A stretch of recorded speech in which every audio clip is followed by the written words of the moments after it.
Yeah, so last week we were looking at the pound movement, the last 6 days, and this is the video we did on YouTube about the pound movements and how we wanted to take advantage of the pound trades. Of course, we didn't get an entry from there. I had to release another video, which was about gold and the NFP movements. So let's build on gold and NFP movements and see how we made some money on gold. So going on to the group, I had to. So this is the trade. Now let me just this. So so this was the on 6th March. We were going to have NFP, and then now this is the gold breakdown. And of course, the video is here. I always post my videos on YouTube, and this is how we ended up trading the day. And so the market actually moved. So this was the whole thing, and then the trade entry. This was the trade entry description. And I was telling guys, you will notice that before the NFP could come, actually there was already a movement. So I told guys to take profits. And the reason for that is the original place we wanted to trade gold from.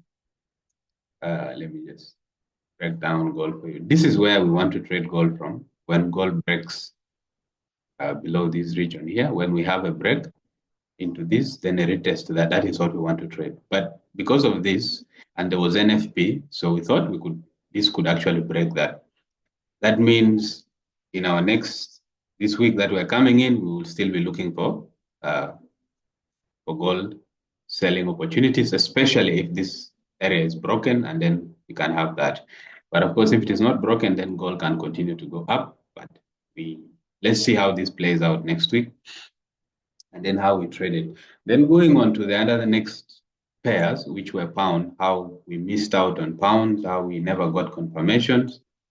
Because the way we trade is I analyze the market during the weekdays, and then we follow through in the group on the weekdays.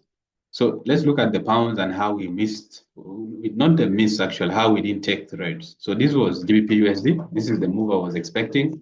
It never came. And then this was GBP CAD. This is the move I was expecting. It never happened the way I wanted it. And GBP AUD. So going on to the charts to just break it down for you, let me start with GBP USD.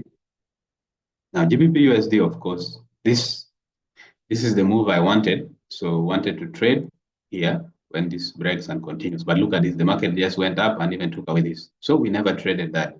And therefore, we avoided a loss. Then going on to GBP CAD, this is the entry we wanted. Okay, so this is the resistance or the high, and wanted price to turn from here. If it breaks this, then continue to the downside. That is what we can trade. But instead, price just went up, and therefore we never traded it, and we let it go. And then we also had GBP AUD, Pound Aussie. Now, Pound Aussie, if you can see, this was a resistance or a high, and we wanted price to break this low, change in trend, and then continue to the downside. But as you can see, price never did that.